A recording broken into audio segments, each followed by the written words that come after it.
The Tennis Gambling Podcast on the Sports Gambling Podcast Network is brought to you by Kalshi. Make real money predicting sports. Kalshi is available in every state. And you also get $20 for free when you sign up the promo code SGPN. That's Kalshi, promo code SGPN.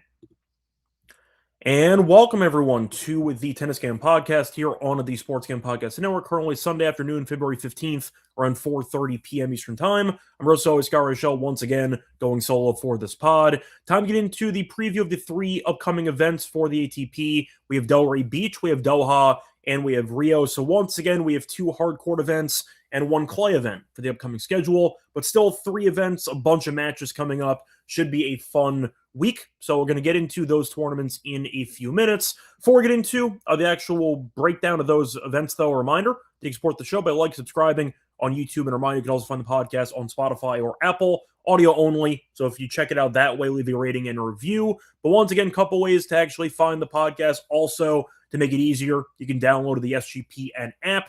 Free to download in the App Store. All of our podcasts are there as well. So check out the podcast on YouTube, check it out on Spotify or Apple, or check it out on the SGPN app. All of the different ways, though, are completely free. Plus, a reminder, check out the merch store. A lot of great tennis merch. We have sweatshirts, we have t-shirts, we have mugs, and we have hats. Different colors. I think you'll like the options that we have. Very affordable. So once again, check out the merch store if you want to buy yourself some tennis gambling podcast merch. Plus, a reminder that there is a current giveaway happening with the network. Daytona 500, of course, is today, and NASCAR Gambling Podcast crew is giving away $100 cash and $100 SGPN gift card. Enter it for free at sportsgamblingpodcast.com/Daytona to enter the free contest. So, starting off with the recap of what happened for the final matches in the three events that we saw on Sunday. Starting off with the lock and dog picks. Unfortunately, the lock did not work out. We did win the dog, but we did pay some juice for the lock. We had Felix -1.5 games at -155. Didn't work out as de Minaur crushed him. De Minaur had lost in the final in Rotterdam back-to-back years. Came out today with a purpose and absolutely curb-stomped Felix as he ended up only losing 5 games in the entire match. Did not get broken. I believe he did not face a break point in the entire match either. Felix came out okay, and then de Minaur settled in. Felix ended up getting an injury timeout for either his thigh or for his hip. But either way, point is Felix was down a break already, and at that point, it was over. I believe he did not win another game after that, or if he did, he only won one. But either way, he got destroyed, and de Minaur got the job done. It's a nice job by him, but a bad job by me, picking Felix to win and cover. So either way, pick the loss for the lock. For the dog, though, nice win. We had Fritz to record the first break in the match against Shelton, and that took about 5 minutes. Fritz took a 3-0 lead immediately. He broke on the first break point chance, and he once again broke in the span of about 5 minutes. So no sweat at all for the dog, and it's a bit funnier because he lost the match outright. But either way, Fritz did the job for us as he cashed the dog play. Once again, not a great episode, though, because we did lay 155 on the lock, which didn't work out, but at least we got the dog to get back some of that loss. But either way, to recap the actual outcomes, we did win an outright. Could have been a monster Sunday for us. Instead, it was a decent Sunday for us for the outrights because we had de Minaur to win Rotterdam at +275. A reminder that we also had Felix at +650. So we would have won automatically, but de Minaur got the job done there as he ended up winning comfortably. So either way, nice outright win to add to our collection. However, we did end up having Darder at 9-1, which did not work out in Buenos Aires as Cerundolo got the job done. Like de Minaur, he had been 0-2 in the final at this event before. Finally got over the hump as he got the job done there. Looked great. Simply put, the forehand was incredible. Felt like Darder just could not win these long rallies. He was very close throughout the entire match, but Cerundolo just found a way to escape constantly in these very long, important points. And Cerundolo was just able to return Darder's serve well, and he was able to get the job done in the final, but that was really never in doubt. I mentioned in the last episode that the Buenos Aires title match had ended in straight sets, and I believe 8 of the last 9 iterations. Now it is 9 of the last 10. So it's been a pretty anticlimactic collection of finals in Buenos Aires, but either way, nice win for the home country Argentinian. Good job by Cerundolo to get the job done there. Moving on to what was the match of the day by, I'd say, a wide margin. You had Shelton, who was able to win the Dallas title. Now, Fritz had a bunch of chances. In fact, in the second set, the story of the Shelton tournament run. He was basically down a set and a break point, and he found a way to survive as he was able to really fight off the Fritz opportunities that he had throughout the entire first half of the second set.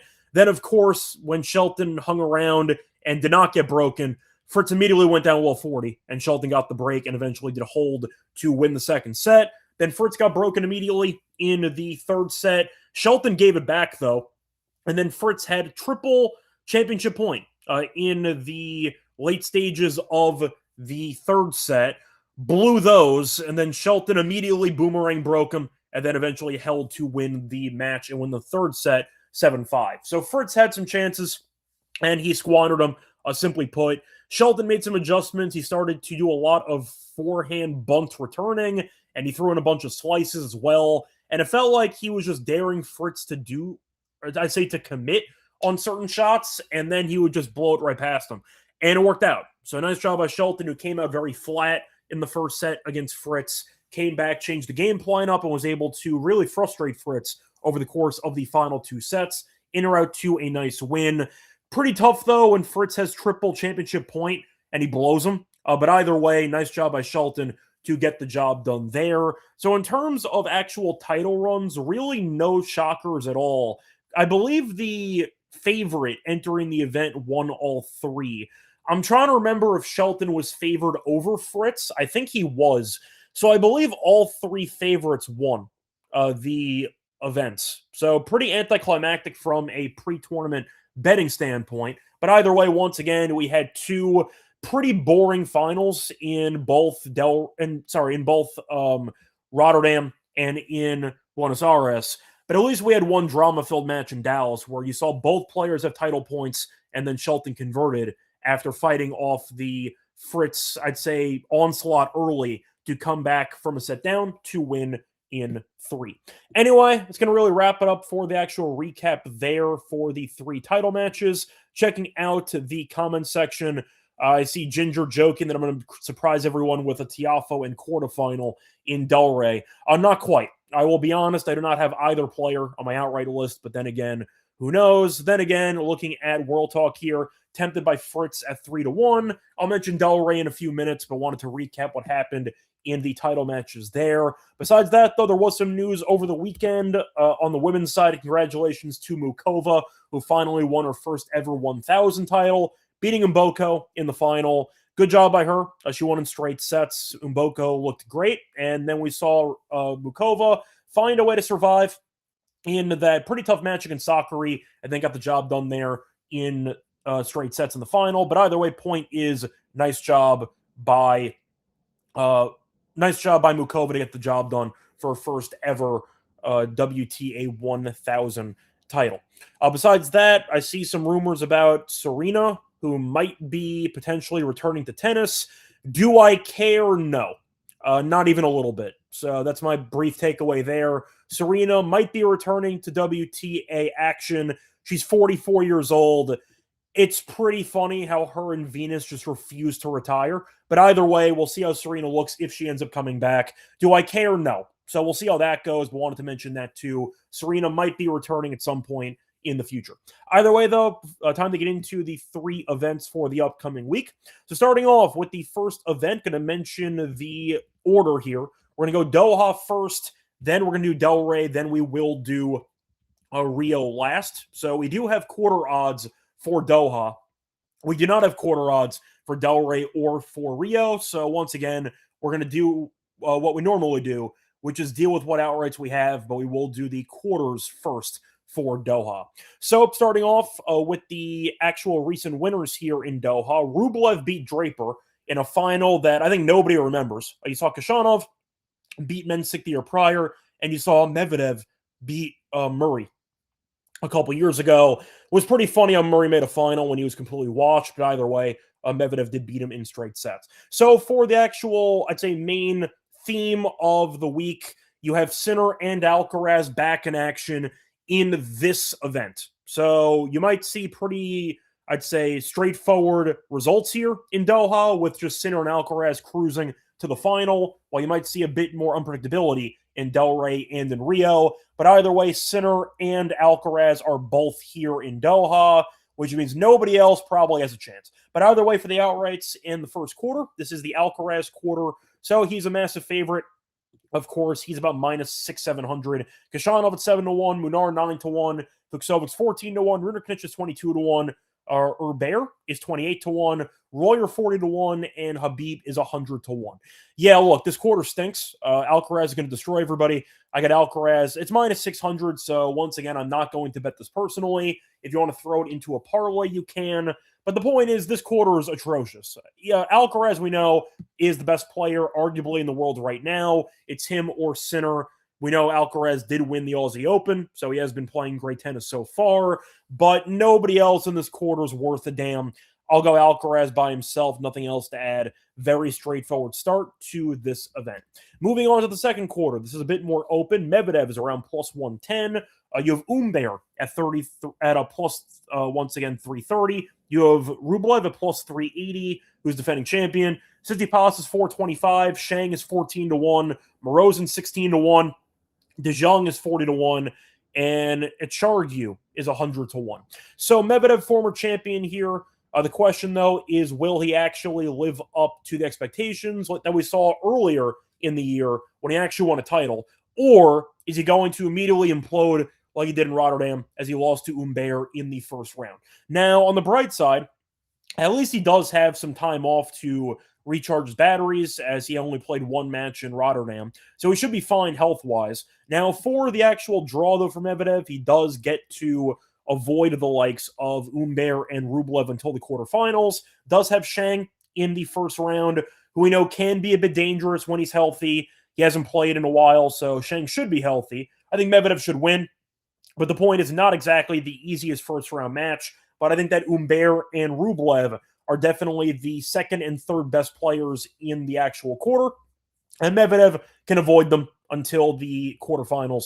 So I'm going to take Medvedev at 120. I do think the odds are fine. Tsitsipas, we know, has been terrible recently, so I'm not really concerned by that matchup in the second round. Shang maybe can even steal a set, but I think Medvedev will eventually wear him down. But I do think Medvedev at plus 120 is a pretty good price for a former champion here that we know is going to have a pretty decent matchup either way. Humbert does have Medvedev's number, but we also know that Humbert is more of an indoor hardcourt player, so I do think Medvedev might look a bit sharper here in this environment. And we know Medvedev has owned Rublev in their careers. So the point is, Humbert would have to get through Morozin in the first round, which is not easy either. Then Rublev, who is defending champion here. So Humbert might not actually make it to Medvedev to potentially extend that head-to-head streak. But I think Medvedev would have the number of Rublev or Morozin, even though Morozin did win the first two sets against him in the Aussie Open before falling apart and before Medvedev beat him in 5. I do think Medvedev is the choice here. I'll take him at plus 120 to win the second quarter. The question, though, is do I bother taking anybody else in the second quarter?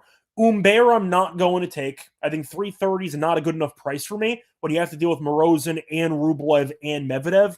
Bit of a gauntlet. I'm going to pass on that. I don't really like the odds at all at plus 330, so I'm going to pass on that one. Rublev I thought about at 380 because unlike Humbert, he does get to avoid Morozin the first round. De Jong can be a bit tricky, but I think that Rublev should beat him. However, he can't beat Medvedev, so I'm not going to pick him if you can't beat the main guy in your quarter. So I just went Medvedev. I got nobody else. I got plus 120 for Medvedev. I'm going to avoid everyone else. I kind of wish the draw was a little bit better for Humbert because I would have considered him. But either way, the point is I do think that Medvedev is the guy to beat in the quarter, obviously. So I'm going to take him there by himself at around plus 120. Moving on to the third quarter. This is arguably, it's not even arguably, in my opinion, it is the most open quarter in the entire field.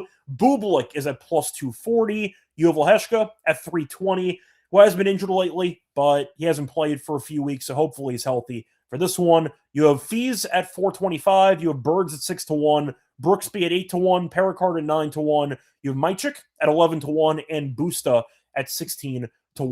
Now, we know Bublik has been great so far over the last couple months. He's in the top 10. We saw him lose to Felix in the semis in Rotterdam handily, and we saw him struggle throughout the entire Rotterdam event. Yes, he was able to make it into the semis, but he dropped a set in every round. It wasn't easy. Had a war against Hurkacz, a war against Munar. It was really never smooth sailing for Bublik throughout the entire event. And the question is, will fatigue play a factor for Bublik? Now, for the actual draw for Bublik, I think the draw itself is okay. He has Busta followed by Fees or Mychik, so once again, not exactly a horrible draw, but I do think fatigue will play a factor.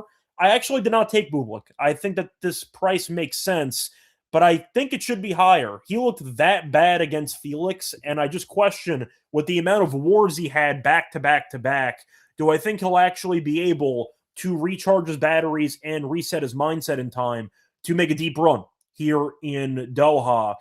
I don't. I think that it's going to be a pretty tough event for Bublik. I am going to kind of sell high on him here. I'm going to pass. I didn't like the odds that much. I think there are some players in the quarter that have upside, and I do think that Bublik might end up going home early. We'll see. Bit of a hot take by me, but after seeing him struggle in Rotterdam, I'm not exactly sold on taking him as the favorite to win the third quarter. So I'm going to pass there. Forgot to mention, by the way, Doha is, I'd say, decent in terms of speed on courts. Not too fast, not too slow. I'd say it's around average, slightly above average, but nothing that crazy. So nothing, once again, that you should really, I'd say, overreact to in terms of court speed. But either way, I want to mention that Bublik does have a skill set that can translate well here, but not a fan of the actual recent results. So I'm going to pass. I think that he might end up kind of laying an egg in this environment. Now, the question is, if I'm not going to take Bublik, who am I going to take? And I am going to go with Lehecka at 333. Yes, I know that Lehecka has been a bit banged up recently. However, I do think that his path is not bad. Brooksby can be a bit tricky, I will admit, in the first round. Perricard, though, has been terrible recently. Bergs' first serve percentage is not very good on a regular basis. I do think that Lehecka should beat either guy, assuming he's healthy. You have Bublik and Fees and Mychik on the other side. I think it's a decent path for Lehecka. I think we'd agree when healthy, Lehecka is a dangerous hardcore player. And I like the odds for a draw that's not too bad, assuming he gets past Brooksby in the first round. I'll take him at 333. I think that the value makes sense. I think his skill set translates pretty well to the courts here. I'll go for him there at plus 333. However, not going to take him by himself. I do have Fees at 450. Mychik can be a bit tricky. We saw Fees make a respectable run in Montpellier, did lose handily to Felix, who eventually won the title, so no shame in that. Then he lost immediately in the first round to de Minaur, who went on to win the title, so not really Fees' fault. Went up against two eventual title winners, and I do think Fees, after having a bit of time off, losing in the first round of Rotterdam, I think he'll look fine health-wise. If I do think Bublik has a chance to either drop out of the event entirely or just not be his usual great self, I think Fees has the skill set to make it a competitive matchup and maybe pull off the upset. So I don't mind going for Fees here. I will go for an upside play. I think if Fees does get past Bublik, I think he could beat Lehecka in a match there in the quarters, or if Lehecka gets banged up, maybe Brooksby or Bergs or Perricard. The point is, I think Fees has a pretty decent path, assuming he's closer to his old self again. I'll go for the upside play, though. I think 450 is a good price. I'm not going to roast Fees for losing to Felix and to de Minaur in two straight tournaments when both of them eventually won the titles. So not going to overreact too much there. I think 450 is a good price. I'll take that, but I'm fading Bublik as a bit of a bolder stance by me. Not really a fan of him at that price at around plus 240. I'll go elsewhere for this one. Moving on to the next quarter. This is going to be very, very quick. The Sinner quarter. So Sinner's about minus 550. Mensik is plus 550. Makic is 11-1. Paparin is at 14-1. Zhang 16-1. Baena is 65-1. And two guys who have absolutely no chance at 100-1.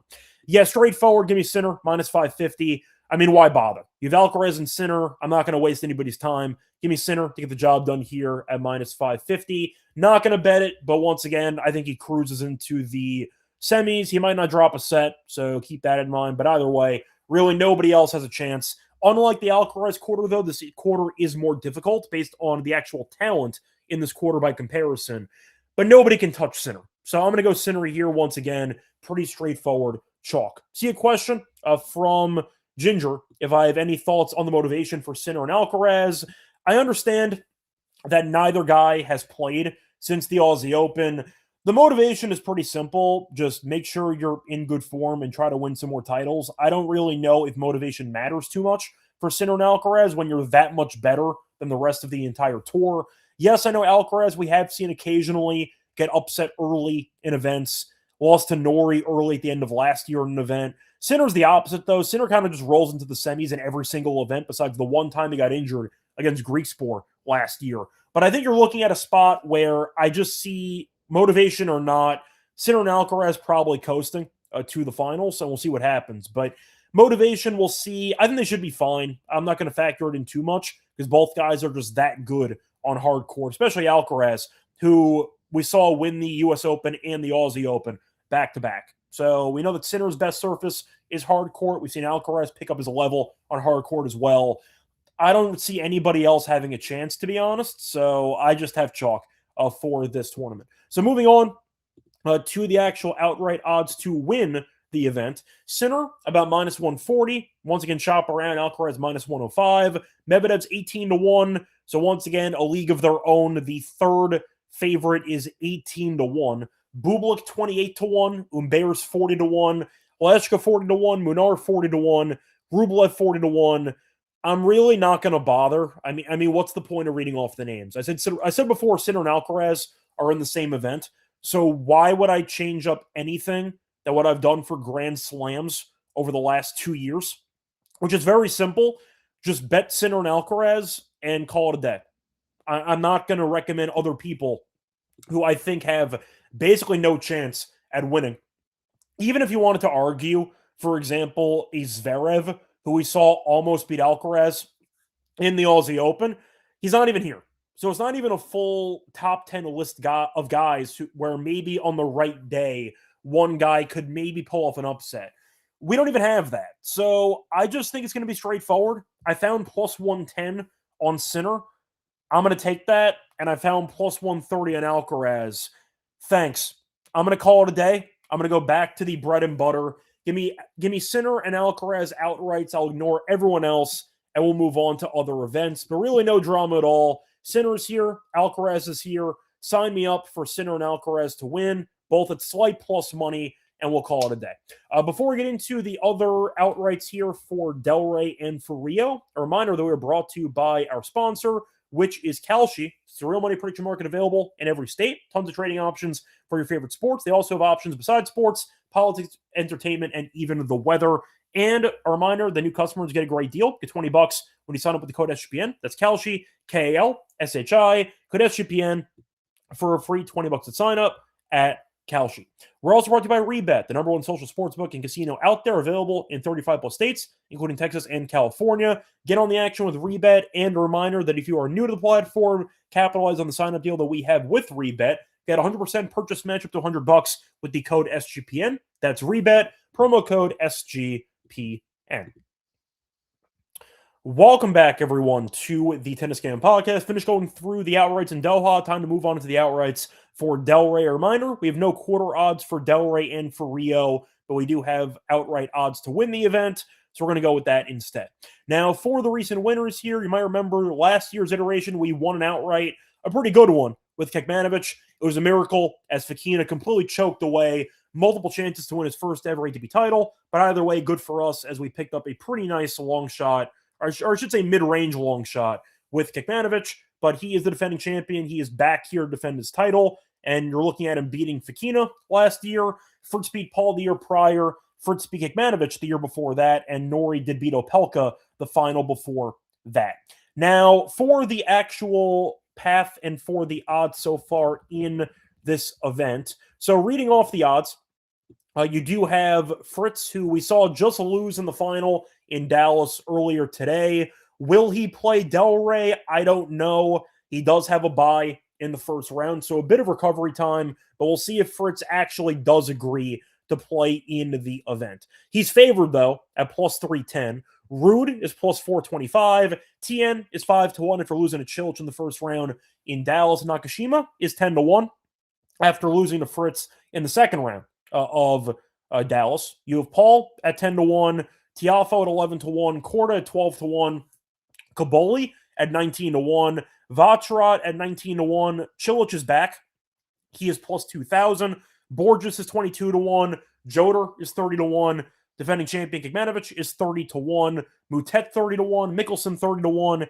Giron 35-1. Diallo 35-1. Kovacevic 35-1. You kind of get the point. So, look, even if Fritz is not guaranteed to actually play in the event, if he withdraws, the obvious outright does end up voiding. So that is an upside there in theory. I did take Fritz at 333. Simply put, he's great here. I said before that he did win a title here a couple of years ago. He is very sharp in general in most American hard court events, and I do think this is definitely going to be a good case for him. He has won the title in 2 of the last 3 years. I think that he's definitely a good player on this particular court, and I do think that his path is really not that bad. Has Quinn or Joder in the second round. I think that's a fine matchup for him either way. Paul in the quarters could be tricky, but we know Paul has been, I'd say, fine this year. Not exactly amazing, but I think that Fritz has been better up to this point. So you could argue that Fritz will have Paul's number, but either way, a point is Fritz, I think, has a decent quarter. In the same half as Tien or Tiafoe, I think Fritz should get past that either, assuming he's healthy. So I'll go for Fritz here at 333. He's great in this environment. He's won the title 2 of the last 3 years, and his quarter is not exactly a gauntlet. I'll go for Fritz here at 333. Now, moving on to the next person, I did not take Ruud. At the end of the day, I just don't know how comfortable I am taking him on hard court. I think that his quarter is actually not that bad. Giron, though, could be tricky in the second round. We saw him look pretty good in his last event. I do think that Ruud could be maybe an upset alert early, same overall quarter as Korda or Vacherat. So not exactly the easiest quarter for Ruud. I didn't really want the price there. I know I prefer Ruud on clay, obviously. I think that he looked okay in the Aussie Open, but I do think the price is a little bit short for a guy that, historically speaking, has not been that great when it comes to winning these ATP hardcore titles. I'm going to pass at 425. Wasn't really a fan of the price. Now, Tien, I am going to take. I think Tien is a guy that can do pretty well here. I found a 650. He is in the same half as Fritz, but I think his quarter is pretty good. Tiafoe doesn't scare me. Tiafoe's been pretty underwhelming. I do think that Kecmanovic could be tricky because he has won the title here before, but I do think that Tien can really present some unique challenges to Kecmanovic, mainly his rally tolerance. I think that Kecmanovic is a guy who we know can self-destruct, I'd say, quite frequently. I understand he played better as the event in Dallas went on, but I think Tien is a tough matchup for Kecmanovic, so I don't mind the actual price here at 650. You can argue that if Fritz does drop out, that definitely does help Tien's chances in the half to make it into the final. But with Tiafoe and with Kecmanovic, not really that intimidated by his actual quarter. Tien did lose early to Cilic. I think it makes a lot of sense because of the fact that that was a very fast-paced hard court, which was going to benefit big servers anyway, which is why Shelton and Fritz and Cilic all made the semis and why we saw 2 massive servers in the final. Just not a great overall environment for Tien's skill set. I think this should be a better environment. Yes, I know the court speeds are still a little bit faster than most in Delray, but it's not as fast as Dallas. I think Tien will look better this week than he did last week. I'll go with him in this one. Think that 650 is a good price for a guy with upside who has won an ATP title before. Moving on, though, I am going to go with the top half once again. I am going to go with Paul at 11-1. Didn't work out in Dallas as he ended up losing to Kecmanovic, but I do think that Paul, who I mentioned before, did make the final here a couple of years ago. If there's a chance that Fritz does drop out, and based on the war that he had against Shelton and the fact that he had an elbow issue earlier in the event and he still has knee tendonitis, you could argue that Fritz might drop out of the event. If he does, then Paul's odds are going to plummet, but I think that his path is pretty good. I think in theory he could beat Fritz, but if Fritz does drop out, this number will plummet. So I will gamble slightly on the Fritz injury status, and I do think that Paul could find himself in an even better path if Fritz does drop out. But Mutet, I think, is going to struggle a bit in his first ever appearance here. Sposiri against Diallo, I think Sposiri is going to win, but I think Paul's better than him. We saw Sposiri lose to Pennington Jones in Dallas. The point is, Paul, I thought, played pretty well in Dallas. Yes, he did end up choking against Kecmanovic, but still, 11 to 1 for a former finalist who we know generally is pretty good in events in America. I'll go for him there at 11 to 1. Think the price is pretty good. Now, I don't have anybody else. You could argue that the bottom half does have options. Cilic, maybe, I thought about, but Nakashima in round 1 is not a great draw for either guy. That's pretty tough. I think I would pick Cilic to win, but that could go either way. We also know Cilic is older. He had a pretty good run there in Dallas at the semis. Will he be able to put together great runs back-to-back weeks at 37 years old? I'm not sure about that, so I passed on Cilic. Plus 2,000, though, I didn't mind. I might have considered taking a flyer on him to win his quarter, but there are no quarter odds, so I couldn't take that. I think it's actually a decent tournament for Caboli, but Caboli's been so bad this year that I can't take him. But skill set wise, I don't actually mind the event for Caboli. But at 19 to 1, he's been so terrible, I can't back him. But if Caboli made a run here, I wouldn't be surprised. But I can't trust him with my money at this point. And Vacherot, for example, is against Mickelson in the first round. Basically a pick'em, so not really a great draw for him there either. I didn't mind the actual, I'd say, court environment for Korda. But he has Vacherot or Mickelson in round 2, Ruud in the quarters, then maybe Caboli or Cilic, etc. in the semis. I don't trust Korda enough, and that price is too low at around 12 to 1. So simply put, I just didn't really like the odds for Korda in this one. I see Matt asking what I think the right price should be for Caboli. The draw itself isn't terrible, but for his current form, I think I would need at least 24 to 1, give or take, maybe 22 to 1. But I think 19 to 1 is, once again, close. It's ballparkish, but I need a bit more for a guy that's been that bad so far in 2026. And yes, I understand that Cilic maybe loses in round 1 to Nakashima. Would Caboli be favored against Cilic or Nakashima in a potential matchup there in the quarters? I don't know about that. So Caboli, I think, should be closer to the 25 to 1 range. 19 to 1 is close, but still a little bit short for me. So I'm going to pass on that. I think that Caboli could be a guy who maybe you jump in on if you are willing to sacrifice a few dollars. If he ends up looking great against like Kipson or Ottman in the second round, maybe you jump on him in the middle. But I need to see him actually win a match first before I back him with my own money. So I'm going to pass on Caboli. I think that the overall environment for him is actually decent. But I do, for a skill set, I mean. But I just don't like his current form. So I'm going to pass on him there. Give me the 3 Americans. Give me Fritz at 333, assuming he doesn't withdraw. Give me Tien at 650. And give me Paul at 11 to 1.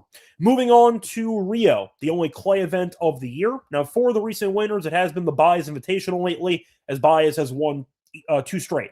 He ended up beating Mueller in the final last year in straight sets, beat Navone the year prior. You saw Nori beat Alcaraz in the event a couple years ago in 3 sets, and Alcaraz did beat Schwartzman in the final a few years ago. So the Argentinians have done quite well. Baez back-to-back champions. We saw Navone make a final. We saw Schwartzman make a final. It has been decent for Argentinians so far. Now, for the actual outright picks here, looking into the actual odds here, you do have Cerundolo, who's the favorite. Yes, he did just win in Buenos Aires. Will he be here in Rio? I don't know. So we'll see how that goes. There's a chance he drops out, or a chance he's not, I'd say, fully fit or focused mentally on Rio. So Cerundolo I'll pass on. He looked great in Buenos Aires, so props to him there for winning. But I do think 5 to 1 for a guy off a title who does not have, as far as I remember, a great history of going back-to-back weeks with titles. So I'm going to pass on Cerundolo. The draw itself is a bit tricky. There's no bye, so he has no extra time to recover. Has Navone in round 1, potentially Garin or Tarante in round 2, which is not that bad. Same quarter, though, as Tabilo, who we know can be tricky, and Mueller, who made the final here last year. But Cerundolo having to recover and, I'd say, reset after winning in his home country in Argentina, traveling to Brazil, taking on Navone, not exactly a great first-round match. And I do think that it's a bit, once again, of a price that's too cheap for me for Cerundolo. I'm going to pass, but 5 to 1 is the price for him. Fonseca is at 5-1 as well. Of course, he is the home country guy in Brazil. He lost early, I believe, to once again Moore in his first match here last year. So he's trying to bounce back, but either way, did lose early to Tabilo in Buenos Aires. We'll see how he looks in this event in his home country of Brazil. You have Baez at 5-1, who did lose in the semis in Buenos Aires to Delray, and we'll see if he can three-peat in this event. Delray is back after losing the final to Cerundolo. He's at around 6-1. Echeverry's at 8-1. Carabelli is at 14-1. Comasagna plus 2,000. Tabilo 25-1. Sonego is at 25-1. Hanfman is 25-1. Moore 30-1. Berrettini 33-1. Tarante 33-1. Navone 40-1. Taberner is at 50-1. Garin 50-1. Jumping through some other names here. DeZumer 50-1. Burchuga is 50-1. If you want the other Cerundolo, he is at 80-1, joined by Martinez, and Altmaier and Capriva are both at 100-1. So not many books have odds posted yet for Rio, so I'm using Bet Rivers, but once again, you can wait it out, maybe find a better price if you wait a couple of hours. Now, for the favorites, once again, you have three people at the same price as co-favorites. Cerundolo, Fonseca, and Baez are all at 5-1. I said before, I'm skipping Cerundolo. Navone in round one is not exactly an easy matchup. You could argue that emotionally, he might have a serious letdown spot in the first round. Wouldn't shock me if Navone pulled off an upset in the first round, but I'm going to pass. Not really a fan of the spot for Cerundolo at that price. I will avoid him for this one. Second quarter, though, Fonseca. So potential Fonseca versus Cerundolo matchup there in the semis. He has a qualifier, and then he has Bousse. I believe Desir dropped out. So I think it's Bousse or Lucky Loser, but I think Fonseca should win that one. Same quarter as Altmaier, who does have a qualifier in the first round, Berrettini or Sonego. Not an easy first-round match for Sonego or Berrettini. We saw Berrettini come back, have an interesting match against Coria in Buenos Aires, and he lost as a pretty decent favorite to Capriva in the second round. So Berrettini's barely played this season, not really interested. Altmaier has been terrible so far this year, and I think that Fonseca has a pretty easy quarter. So I don't actually like Fonseca here at 5-1. Yes, I understand that Fonseca historically has been up and down in Rio. And yes, this year he has not played many matches. He has lost quite early in events so far. But the crowd will be behind him. I'm hoping he learns from the early elimination last year. And with the quarter that he has, I think he really should cruise into the semis. So I'll go for Fonseca at 5-1 in his home country of Brazil. Now, I am, by default, going to have to take the two-time defending champion. I will go Baez as well at 5-1. I think Baez has a pretty good draw as well. Baez, for reference here, looking up the actual path here, has Taberner, followed by Martinez or DeZumer, same quarter as Echeverry or Comasagna. Tough matchup for both Echeverry and Comasagna, so you might see an upset there in the first round, who knows. But Baez is easily the best player in this quarter. I think, like Fonseca, he should have a pretty easy path into the semis. And yes, he is going to be in the same half as Delray. We'll see if Delray, I'd say, physically can recover after losing in the final in Buenos Aires on Sunday. He has James Cerundolo in the first round. Not exactly the easiest match in the first round. You're looking at Carabelli or Barchuga, another tough matchup there. But the point is, not exactly an easy quarter for Delray, but I think that Baez, two-time defending champion, with a very easy quarter here, I got to take him at 5-1. Once again, you might be able to wait it out and find better pricing, but I think 5-1 is a good number either way. I'll go for Baez at 5-1 for this event as well. And I just mentioned him a second ago. I will go back to Delray. Yes, he lost to Cerundolo, who's in great form. Delray, though, looked great entering the final. He killed Baez, so if there's a potential rematch in the semis, I think Delray might be favored in that match. Delray, though, at 6-1, I think is worth something. We saw last year, Delray did win back-to-back weeks, so fatigue's not going to be an issue. I have seen Delray play well in multiple clay events in a row with no time off. I believe entering the final against Cerundolo on Sunday, Delray had won 17 straight clay matches. He's a great clay player. Yes, he didn't exactly have it on Sunday, but I do think he can bounce back, and I do think the draw is not that bad. Cerundolo in the first round, I think Delray just has too much firepower. I think Cerundolo's serve is too weak. I can see a lot of breakpoint chances for Delray in that one. Not an easy first-round match, but I think that he will beat JM Cerundolo in the first round. I think Hanfman is fine on clay. Delray is better, so I think he should be a decent favorite there. Carabelli or Borchuga could be tricky, but they're in the same immediate section as Capriva. So a pretty interesting collection of clay specialists there, but they're going to kill each other first. I'll go for Delray at 6-1. I think he'll be fine in terms of health in this event, and I do think that 6-1 makes sense for a guy that's objectively really good on clay. Now, I see Roots asking if anybody's taking Sonego. I think Sonego's interesting if you do think he can beat Berrettini in the first round. However, Sonego, the concern that I have in general, I really don't like to back guys in their first clay event of the season.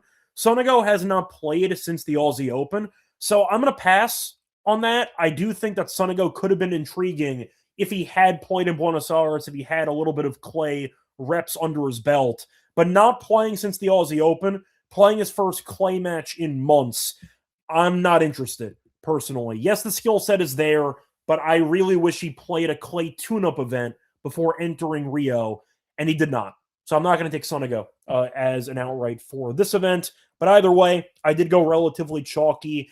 Thought about Tabilo as a long shot at 25-1, but he has been really bad in Rio in his career. So limited sample, but he has really not been good here. So I'm going to pass on Tabilo. Wasn't interested, not to mention the fact he is in the same quarter as Cerundolo. So it'd have to beat the likes of Cerundolo and Fonseca. I know he just beat Fonseca, but still not a fan of the draw. So I'm going to pass on Tabilo there. So once again, the hours that I'm going to go with for the three events for the upcoming week.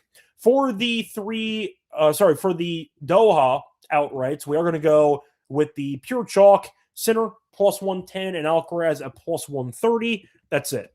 For Delray, we're going to go with a couple of Americans. We're going to go with Fritz at 333. We're going to go with Tien at 650, and we're going to go with Paul at 11-1. And for Rio, we went pretty chalky. We did see a bunch of chalk cash last week. We'll see if it happens again this week. We're going to go with two of the three co-favorites. We have Baez at 5-1. We have Fonseca at 5-1. And we have Delray at 6-1. Anyway, going to wrap it up for the outrights for the three events. Time to move on into the lock and dog picks. Before we get into the lock and dog, reminder, they're brought to you by our sponsor, which is Underdog Fantasy. So, of course, they do covered for every single sport. Get in on the action with Underdog Pick'em entries. Chance to win up to 5,000 times your entry. You can pick higher or lower on player stats. And a reminder, you can also check out the new offer they have for new customers. Play just $5. Get $75 bonus funds when you sign up with the code SGPN at Underdog Fantasy. We're also brought to you by Rhythm. They've been great recently for college basketball and for college, really in general, even college football during the season, but they also do covered for the NBA. And a reminder, check them out for models as well. Build your own. You can use the leaderboard, copy one from there, or let Rhythm's house model give you plays directly. So once again, check out the models that they have for you for different sports, for college basketball, the NBA, even for golf. A lot of options there. And if you want to go premium with their membership, use the code SGPN25. Go download the app, and you'll get a nice quote off your first month. That's Rhythm, RATHMM, code SGPN25 for 25% off your first month at Rhythm. Welcome back, everyone, to the Tennis Game Podcast. Finished going through the preview of the three events the upcoming week. Time to move on into the lock and dog picks.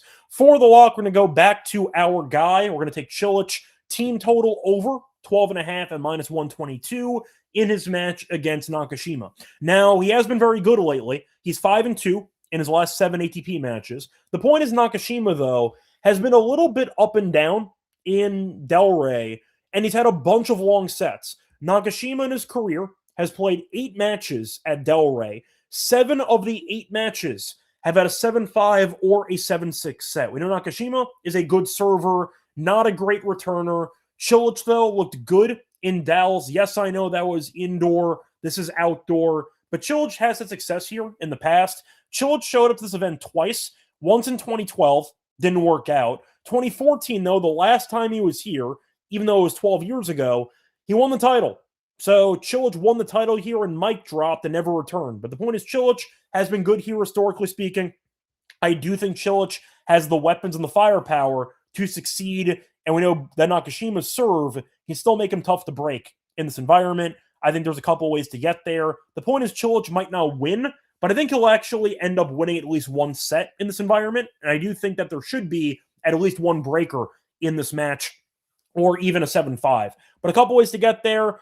I don't think it's a good matchup for Nakashima. I think Cilic could pull off the upset, but I do think the team total is going to be appealing here. You're probably looking at one very close set, one long set, and I think that Cilic, who's been quite good in tie breaks recently, can find a way over the finish line for at least one set against Nakashima. I'll go for Cilic, team total over 12.5 is my lock for the show. For the dog, I'm going to go with the same game parlay, not same game. We're going to go with the two-pick parlay in Delray, so same event. We're going to go with the money line parlay, Kecmanovic money line, parlayed with Paul money line at plus 101. That is on FanDuel. Now, Kecmanovic said before, defending champion at this event. He has reached the title match in 2 of the past 3 years. He's been very good here. Now, he was awful to start this season. Kind of found his rhythm a bit in Dallas. We saw him win a set off of Shelton, and Shelton, of course, almost won the title. We saw him make a good run beating Paul. The point is he started to find his actual form again, and you're looking at Bellucci, who has been terrible recently on hardcourt. Bellucci is 3-9 in his last 9 overall matches on hardcourt ATP level. So Bellucci has really not been good recently. We saw him lose early to Nakashima in Dallas. I just think that for a guy who really has no firepower, I think Bellucci's going to have some problems. But Kecmanovic has been comfortable here. He's defending champion. I think Bellucci, who has been an auto fade recently on hardcourt, should lose. And I think that Kecmanovic should find a way across. I'll go for the money line to play it safe as the first pick for the parlay. I'm going to go with Paul as well. We saw him make a final here a couple years ago. The last time he played this event, he did not play in Delray last year.